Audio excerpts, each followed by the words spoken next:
नमस्कार। हिंदी शिक्षण के आवासीय मंच पर आप सभी का पुनः स्वागत है। आज का विषय हमने लिया है संज्ञा।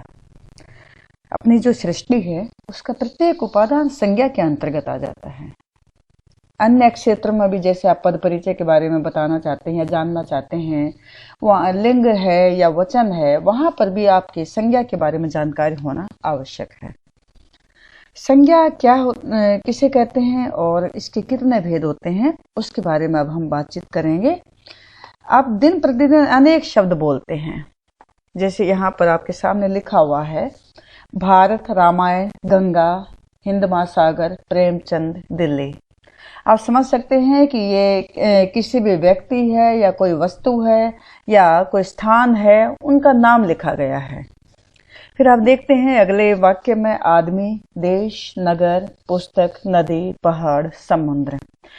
आदमी कहने से पूरी आदमी जाति का बोध होता है। देश कहने से कोई भी देश हो सकता है, यानी सभी देशों का एक तरह से प्रतिनिधित्व कर लेता है, यानी जाति के बारे में बताता है। ऐसे ही नगर के बारे में या पुस्तक के बारे में, यानी यहाँ से उस जाति का संपूर्ण बोध होता है। फिर बचपन, बुढ़ापा, क्रोध, आनंद, यहाँ पर आप देख सकते हैं ये भाव हैं जिनको छुआ नहीं जा सकता। तो ये जो भाव होते हैं ये भी संज्ञा के अंतर्गत आते हैं। तो चाहे वो नाम का बोध कराए, चाहे वो जाति का बोध कराए या किसी भाव के नाम का बोध कराए, तो ये सभी मिलकर के संज्ञा का निर्माण करते हैं। तो संज्ञा की परिभाषा बनती है कि किसी व्यक्ति, वस्तु, स्थान या गए ना ऊपर गुण, भाव, कर्म आदि के नाम को संज्ञा कहा जाता है, यानी सर्वनाम। सभी के नामों को हम संज्ञा के अंतर्गत ले लेते हैं। संज्ञा के 3 भेद होते हैं। ऊपर जो मैंने 3 पंक्तियां ये लिखी, इसी से आपको यहाँ पर बोध हो जाता है कि ये 3 तरह का जो संज्ञा है उसका बोध यहाँ पर कराते हैं। पहली जो होती है उसमें व्यक्तिवाचक संज्ञा का बोध कराते हैं। दूसरे पंक्ति में आप जातिवाचक संज्ञा की ओर संकेत पाते हैं और तीसरे में भाववाचक संज्ञा का बोध होता है। तो ये 3 भेद होते हैं, व्यक्तिवाचक संज्ञा, जातिवाचक संज्ञा और भाववाचक संज्ञा। सबसे पहले बात करेंगे हम व्यक्तिवाचक संज्ञा की। जिस संज्ञा शब्द से किसी एक ही व्यक्ति, यहाँ पर आप ध्यान दीजिएगा, ये ऊपर जो हमने कहा था हिमालय है या भारत है या दिल्ली है, उसके कहने से यहाँ पर एक ही वस्तु विशेष का बोध होता है। भारत कहने से हमारा जो भारत देश है उसका बोध होता है। दिल्ली कहने से जो भारत की राजधानी है उसका बोध होता है, या गंगा कहने से हमारी जो गंगा नदी है उसका बोध होता है। तो यहाँ पर किसी एक ही व्यक्ति की ओर या स्थान की ओर या वस्तु के नाम की ओर इशारा करती है, उसका बोध कराती है, तो उसे हम व्यक्तिवाचक संज्ञा कहते हैं। जैसे उदाहरण देखें, राम यहाँ पर एक व्यक्ति है। भारत भी एक स्थान का नाम है। जनवरी यहाँ पर एक महीना है जो उसका नाम दिया गया है।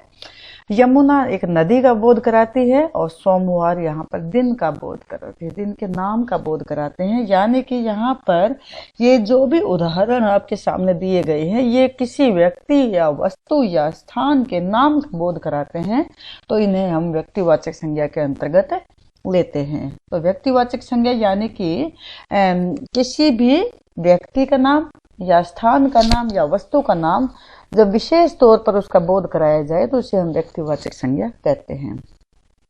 जैसे राकेश खाना खाता है, यहाँ पर आप राकेश एक बच्चा है जो कि खाना खा रहा है, उसी की ओर इशारा किया गया है। जैसे राधा नाचती है, यहाँ पर राधा की ओर ही इशारा किया गया है, तो यहाँ पर आप उस व्यक्ति विशेष की ओर इशारा करते हैं, तो आप उसे व्यक्तिवाचक संज्ञा के अंतर्गत ले लेते हैं। तो आप पूरी तरह समझ गए होंगे कि व्यक्तिवाचक संज्ञा किसे कहा जाता है, जो किसी एक ही व्यक्ति या स्थान या वस्तु के नाम का बोध कराए। जैसे आपके पास क्षितिज है, पुस्तक है हिंदी के, तो आप उस क्षितिज में जब नाम लूंगी कि एक क्षितिज पुस्तक निकालिए, तो आप उसी को निकालेंगे, तो ये उस पुस्तक की ओर इशारा कर दिया, उसका नाम ले दिया है। और अगर हम कहते हैं कोई भी पुस्तक निकालिए, तो पुस्तक से तो कोई भी विषय आ सकता है, आप किसी भी विषय की पुस्तक निकाल सकते हैं।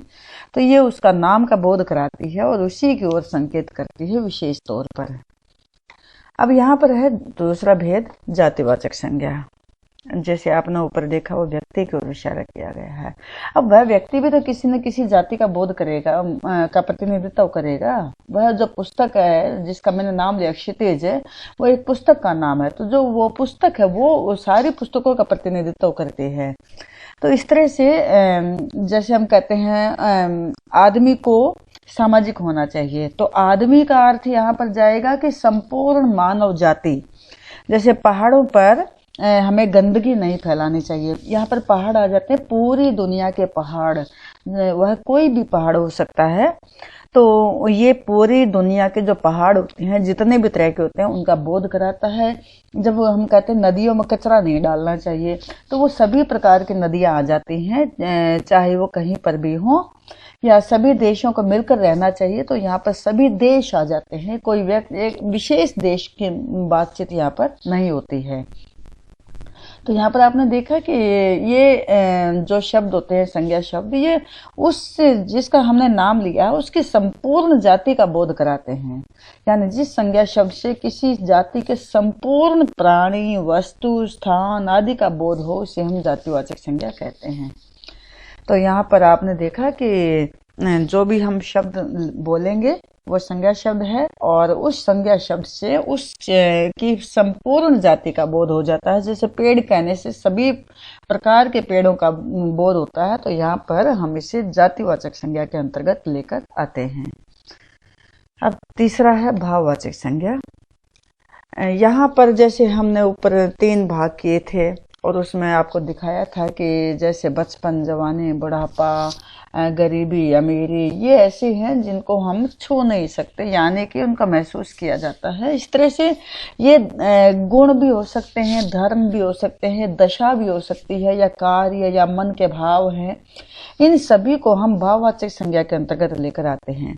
या जिस संज्ञा शब्द से प्राणियों या वस्तुओं के गुण, अच्छाई, बुराई, धर्म, वीरता है, साहस है, और दशा यानी कि बुढ़ापा, बचपन, जवानी, या इसी तरह के जो अन्य जो अवस्थाएं आती हैं, या कार्य, या मनोभाव, मन के भाव, जैसे क्रोध होता है, तो उसको हम लेकर आते हैं भाववाचक संज्ञा के अंतर्गत है। तो इसके उदाहरण है जैसे सुंदरता है, बचपन है, हरियाली, पढ़ाई, वीरता। तो भाववाचक संज्ञा आप समझ गए हैं कि जितने भी प्रकार के गुण होते हैं, धर्म होते हैं, दशा है, कार्य है, या मनोभाव है, उनका जिन शब्दों से बोध होता है उसे हम भाववाचक संज्ञा कहते हैं। जिस संज्ञा शब्द से प्राणियों या वस्तुओं के गुण, धर्म, दशा, कार्य, मनोभाव आदि का बोध हो, उसे हम भाववाचक संज्ञा कहते हैं।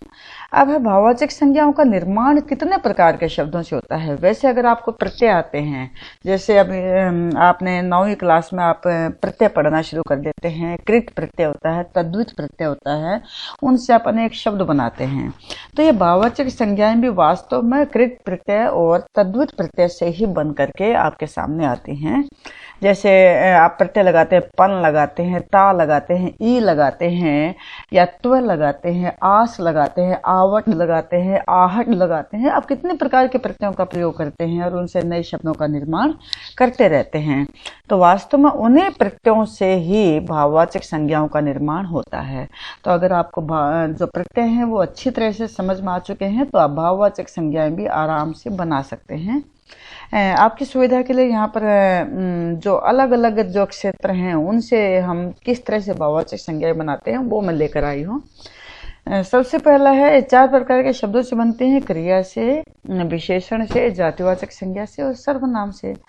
तो क्रिया से कैसे बनता है, जैसे कि खेलना है, इसमें से आप ना हटा दीजिए, खेल है। थकना है, इससे थकावट बनता है। आपने यहाँ पर देखा कि आवट लग गया है। लिखना से लेख बन गया। हंसना, यहाँ पर आप देख सकते हैं कि मूल शब्द हंस है, तो उसके साथ हम ई प्रत्यय लगा देते हैं, हंसी बन जाता है। लड़ना से यहाँ पर आई प्रत्यय लग गया है, लड़ाई। पढ़ना में आई प्रत्यय लग गया है, पढ़ाई।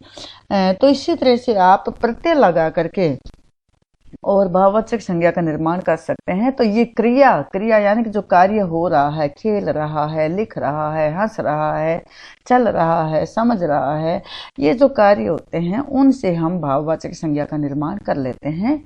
तो ये जो हमारा था कि जिसमें हम क्रिया से भाववाचक संज्ञा का निर्माण करते हैं। चमकना से चमक होता है, कमाना से कमाई होता है, रुकना से रुकावट होता है, उड़ना से उड़ान, इसमें आन प्रत्यय लग जाता है, घबराना से घबराहट, आहट प्रत्यय लग जाता है, तो यह भाववाचक संज्ञा बन जाती है। सजाना से सजावट यानी आवट प्रत्यय लग गया, तो यहाँ पर भाववाचक संज्ञा बन गई है। अब अगला है जातिवाचक संज्ञा से कैसे बनते हैं। आपने जातिवाचक संज्ञा पढ़ी थी अभी। मनुष्य है, लड़का है, बंधु है, पुरुष है, प्रभु है, पशु है, ये सारे क्या होते हैं, ये जातिवाचक संज्ञा होते हैं। इनसे हम कैसे भाववाचक संज्ञा बनाते हैं। जैसे मनुष्य, इसमें प्रत्यय लगता है, यहाँ पर भी आप देख सकते हैं ता प्रत्यय लगा हुआ है, त्व लगा हुआ है।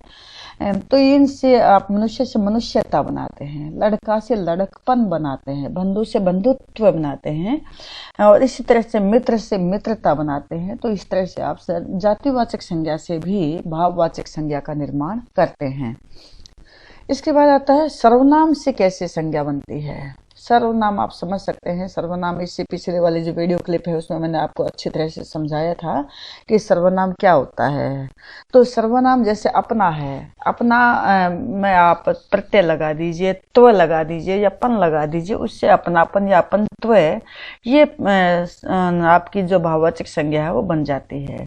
निज से निजत्व बन जाता है या निजता भी बन जाता है। परायापन है, सर्वस्वत्व है या सर्वस्व है, ये सारे जो भाववाचक संज्ञाएं हैं वो आपके सर्वनाम से बन जाते हैं। इसके बाद विशेषण से संज्ञा कैसे बनती है। विशेषण से भाववाचक संज्ञा कैसे बनती है।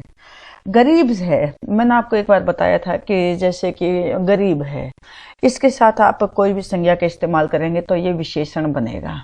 लेकिन आप इसमें प्रत्यय लगा देंगे तो इससे भाववाचक संज्ञा बन जाती है। जैसे गरीब में ई प्रत्यय लगा दिया, गरीबी बन गया है। अच्छा में आई प्रत्यय लगा दिया, अच्छाई बन गया है।